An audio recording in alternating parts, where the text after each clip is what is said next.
देश में कोरोना संक्रमित मरीजों के स्वस्थ होने की दर 85% से ज्यादा हुई। राज्य में कुल मिले करीब 2,800 नए मरीज।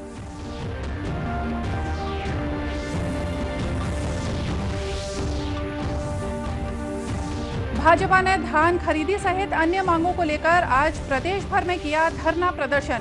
राज्यपाल के नाम सौंपा ज्ञापन।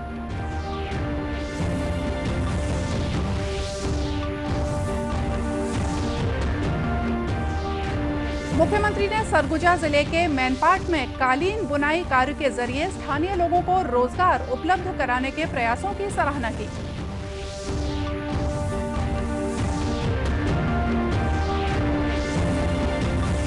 और राज्य में जल्द ही शुरू होगी धरसा विकास योजना। गांव में खेत खलिहानों तक पहुंचने के लिए कच्चे रास्तों को किया जाएगा पक्का।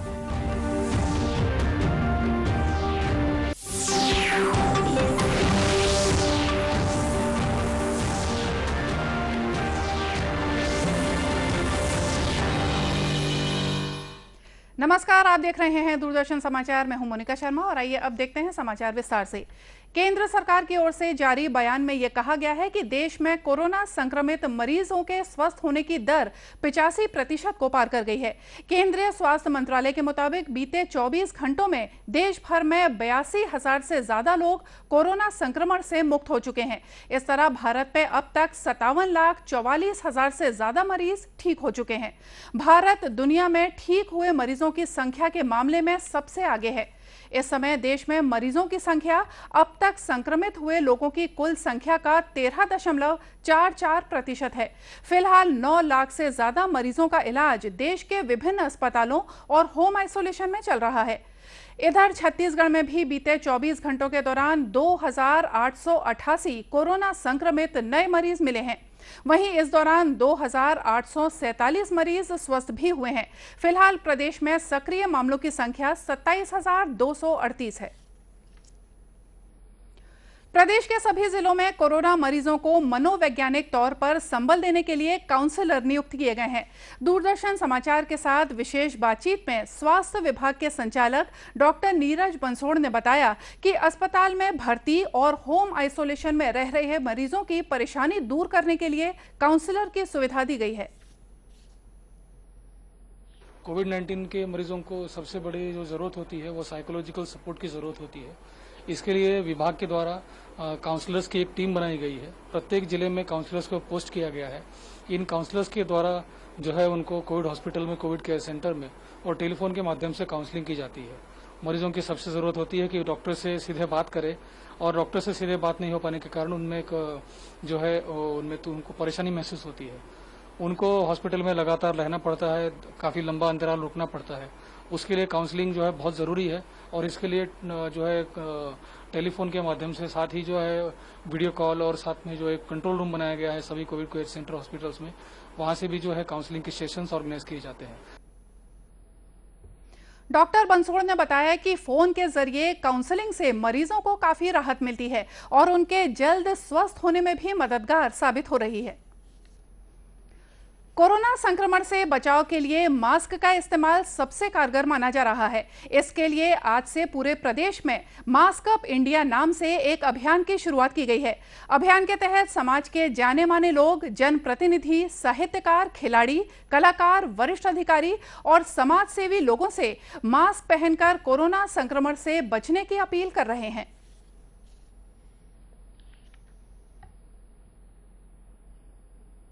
सभी लोग अवगत हैं कि कोरोना का प्रसार लगातार हो रहा है, तो इसके अंतर्गत अगर हम मास्क का उपयोग करते हैं तो हम इसके संक्रमण को रोक सकते हैं। इसमें लापरवाही बिल्कुल नहीं बरतनी चाहिए। यदि कोई संक्रमित व्यक्ति है वो मास्क का प्रयोग कर रहा है तो वो कई लोग को संक्रमण से बचाएगा। साथ ही अगर कोई व्यक्ति मास्क लगाता है तो वो स्वयं भी संक्रमित होने से बचेगा। इस प्रकार मास्क लगाकर हम कोरोना की चेन को तोड़ सकते हैं। इसलिए मैं सभी से यही अपील करती हूँ कि आप जब भी कहीं जाएँ मास्क लगाकर जाएँ, बिना मास्क लगाए घर से बाहर ना जाए, सुरक्षित रहें। हम पूरे जिले वालों से अपील करते हैं कि भाई ज़्यादा से ज़्यादा मास्क का प्रयोग करें, बिना आवश्यक कार्य के घर से बाहर ना निकलें, बार बार हाथों को धोएं और कम से कम 2 गज की दूरी जो फिजिकल डिस्टेंस है उसका पालन करें। यही कोरोना का अभी बचाव का तरीका है। इस बीच केंद्रीय मंत्रिमंडल ने निर्णय लिया है कि कल से देश भर में कोरोना संक्रमण से बचाव के लिए मास्क के इस्तेमाल, 2 गज की दूरी और हाथों की सफाई के प्रति लोगों को जागरूक करने के लिए एक जन आंदोलन चलाया जाएगा।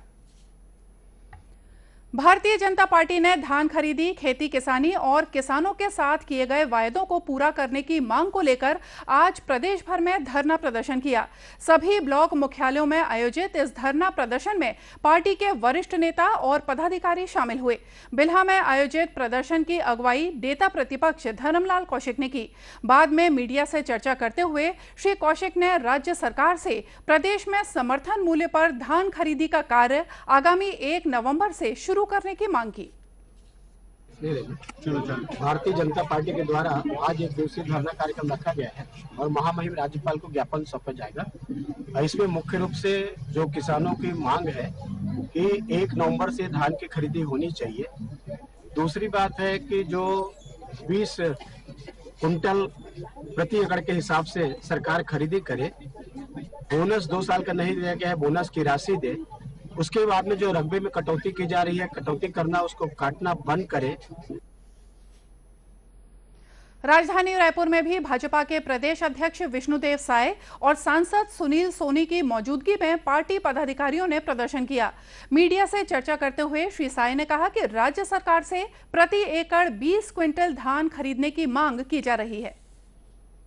प्रदर्शन के माध्यम से हमारी पार्टी, हम लोग इस सरकार से मांग करते हैं कि ये सरकार 1 नवंबर से धान खरीदी प्रारंभ करे। जब भारतीय जनता पार्टी की सरकार थी तो 1 नवंबर से धान खरीदते थे। इस साल केंद्र की सरकार ज्यादा चावल ले रही है, पहले से 1.5 गुना ज्यादा चावल ले रही है। इसलिए सरकार से मांग है कि प्रति एकड़ 20 क्विंटल धान किसानों का इस सरकार खरीदे।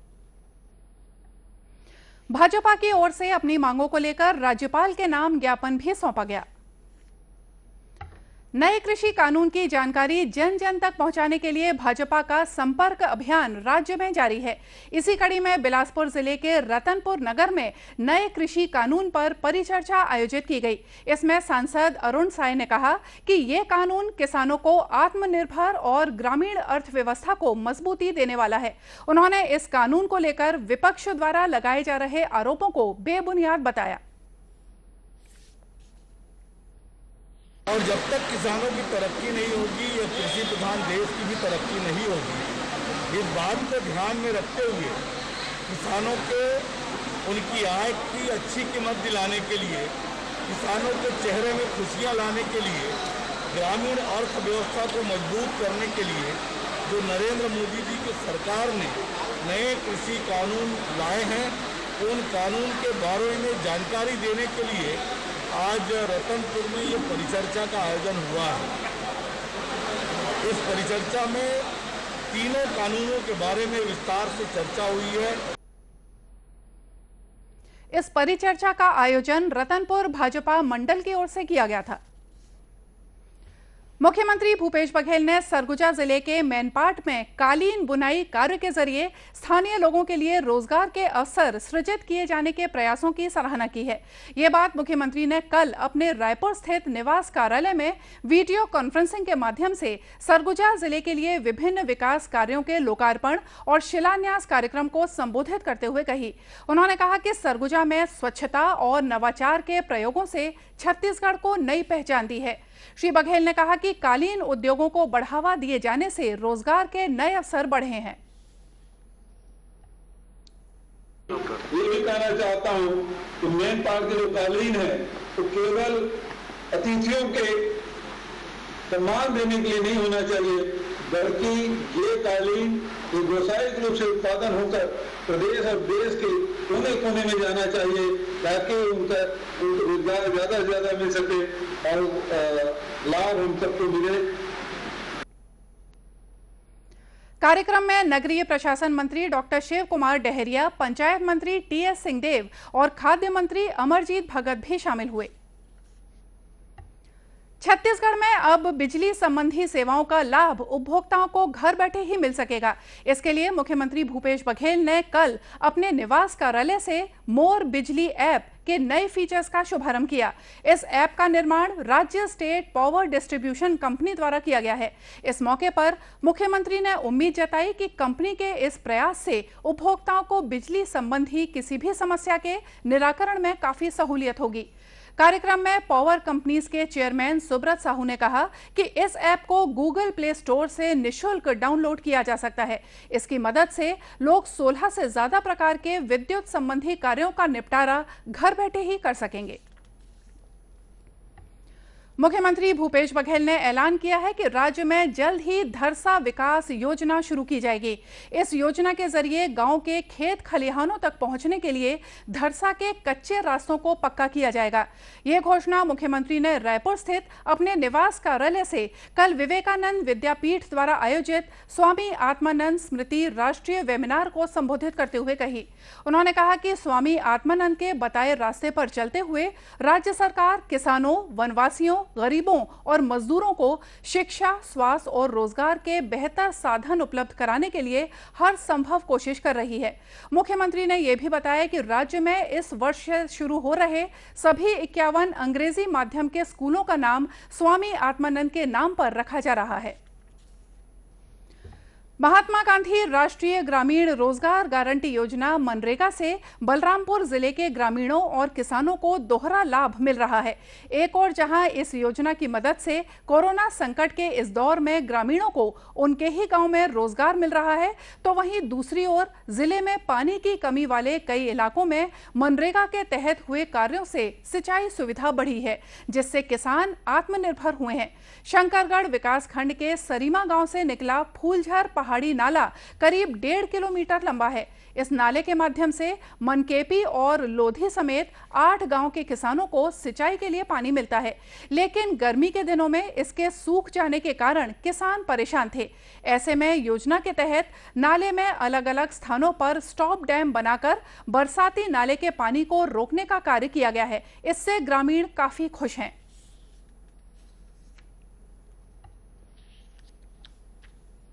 हाँ, मतलब पानी का कोई रुकावट है ही नहीं था, बहुत समस्या था।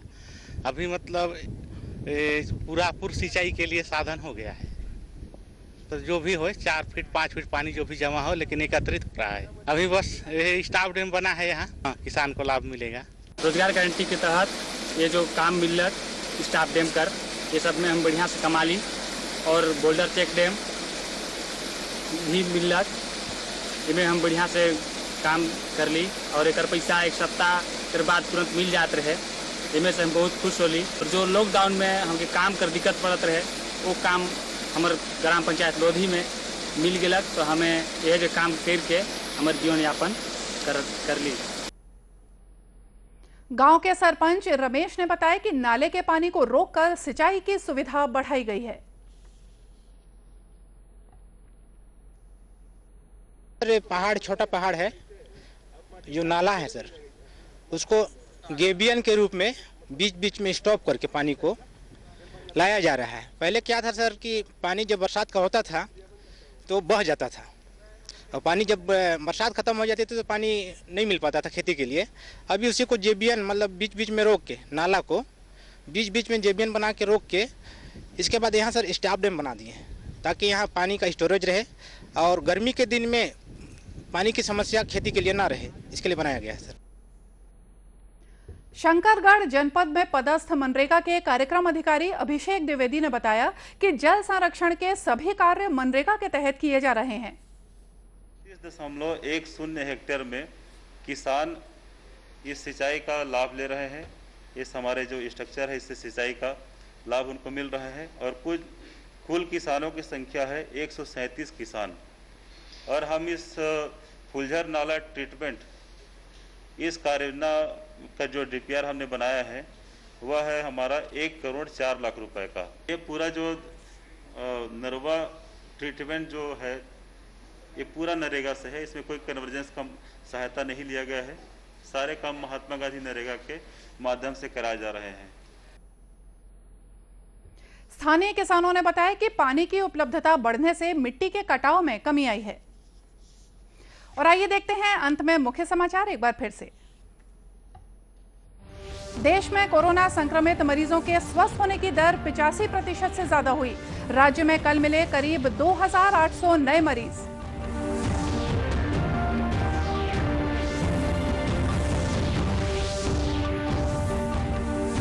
भाजपा ने धान खरीदी सहित अन्य मांगों को लेकर आज प्रदेश भर में किया धरना प्रदर्शन। राज्यपाल के नाम सौंपा ज्ञापन।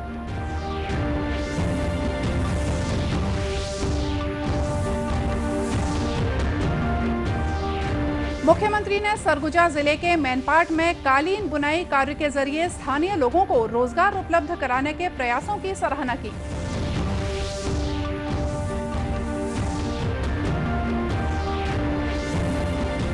और राज्य में जल्द ही शुरू होगी धरसा विकास योजना। गांव में खेत खलिहानों तक पहुंचने के लिए कच्चे रास्तों को किया जाएगा पक्का। और चलते चलते आपको याद दिला दें कि कोरोना से बचाव के लिए मास्क और सैनिटाइजर के साथ ही सोशल डिस्टेंसिंग का भी पालन करें। कोरोना को हराना है, मास्क जरूर लगाना है। और इसी के साथ हमको दीजिए इजाजत। नमस्कार।